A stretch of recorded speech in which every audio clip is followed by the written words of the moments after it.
अस्सलाम वालेकुम। मैं उम्मीद करता हूँ जहाँ जहाँ से मेरे बहन भाई मुझे सुन रहे हैं वो सब ठीक होंगे और अल्हम्दुलिल्लाह मैं भी बिल्कुल ठीक हूँ। तो मैं अपनी वीडियो शुरू करता हूँ जहाँ से मैंने अपनी वीडियो छोड़ी थी, वहाँ से मैं अपनी स्टोरी शुरू करता हूँ। तो वीडियो की तरफ जाने से पहले प्लीज़ मेरे चैनल को सब्सक्राइब कर दें और मुझे आपकी सपोर्ट की बहुत ज़्यादा ज़रूरत है। प्लीज़ मेरे चैनल को सब्सक्राइब कर दें और मेरी वीडियो को लाइक कर दें। तो मैं अपनी जो स्टोरी है लीबिया से इटली की स्टार्ट करता हूँ। तो जैसे ही मुझे हमारे मोबाइल भी छीन लिए और हम मारा भी उन लोगों ने लीबिया में, तो हम घर चले गए। उसके बाद जैसे ही हम घर गए तो काफ़ी हम परेशान थे, बहुत ज़्यादा। तो लड़के पूछते हैं क्या हुआ है। हमने कहा यार ऐसे ऐसे ना, कुछ लड़के थे उन्होंने हमें मारा भी है और हमारे पास जो पैसे थे वो भी छीन लिए और मोबाइल भी छीन लिए। तो वो कहते हैं चलें कोई बात नहीं है। तो मैंने कहा यार मैंने घर कॉल करी, मेरे पास तो अब पैसे भी नहीं हैं, कम से कम घर कॉल करूँ उनको बताऊँ मैं पहुँच गया हूँ। तो एक लड़के ने कहा हम मुझसे पैसे ले लें, तो जब आपके पास होंगे तो मुझे आप वापस कर देना। मैं पैसे लेकर दोबारा पीसीओ की तरफ चला गया और पहले हम 2 लड़के थे, फिर 3-4 हो गए थे हम।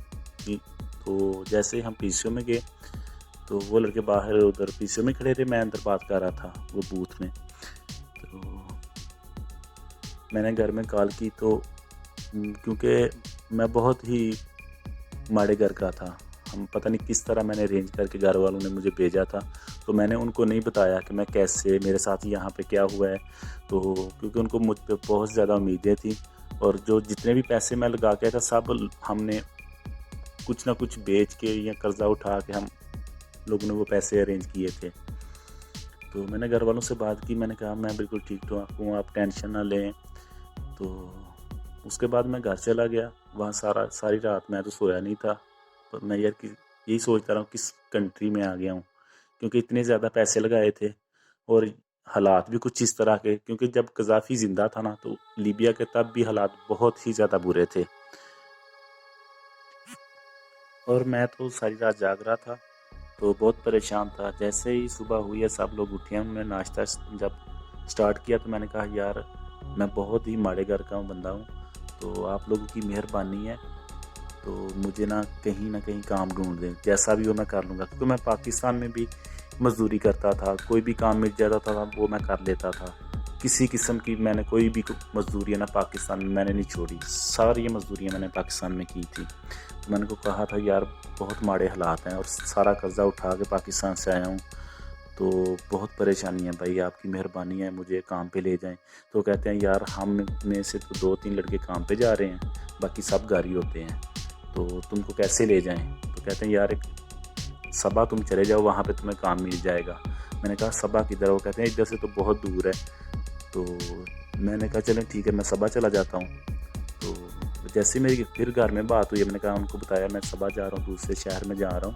तो उन्होंने कहा कि और मेरी अम्मी अब्बू कहते हैं बेटा 1 या 2 दिन हमें दे दो तुम, हम कोई बंदा ढूंढते हैं जो तुम्हारी उधर काम दिलाने में हेल्प करेगा। तो मैंने कहा चलें ठीक है। दूसरे दिन ही मुझे घर वालों ने नंबर सेंड किया, मैंने बात की। वो मेरे अंकल थे, हमारे गांव के ही थे ना। तो मैंने उनसे बात की, मैंने कहा अंकल मैं मिलना चाहता हूँ, तो मुझे काम की बहुत ज़रूरत है, इधर कोई बंदा काम की हामी नहीं कर रहा, तो मेहरबानी है मुझे आप मिलें एक बार। तो वो कहते हैं बेटा नहीं मैं तो 1 हफ़्ते बाद आपको मिलूँगा, अभी नहीं मैं मिल सकता। मैंने कहा प्लीज़ आपकी मेहरबानी होगी, मैं तो 1 हफ़्ता फ़र्क नहीं बैठ सकता। क्योंकि मैंने उनको सारी तफसील बताई, मैं किस तरह पैसे उठा के हूँ, कैसे मेरे घर के हालात हैं।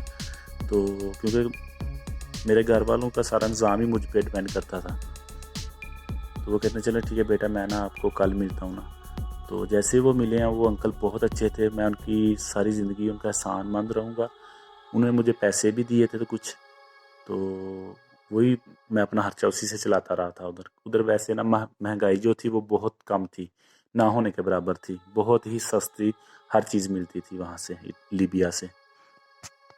और मुसीबत में जो बंदा आपके काम आए उसको कभी नहीं भूलना चाहिए, क्योंकि कुछ लोग होते हैं अपने बुरे वक्त को भूल जाते हैं और जो लोग नेकी करते हैं उनको भूल जाते हैं। तो मैं तो कभी भी नहीं भूल सकता जो वो, जब मुझ पे बुरा वक्त था मैं उसको सारी ज़िंदगी नहीं भूल सकता।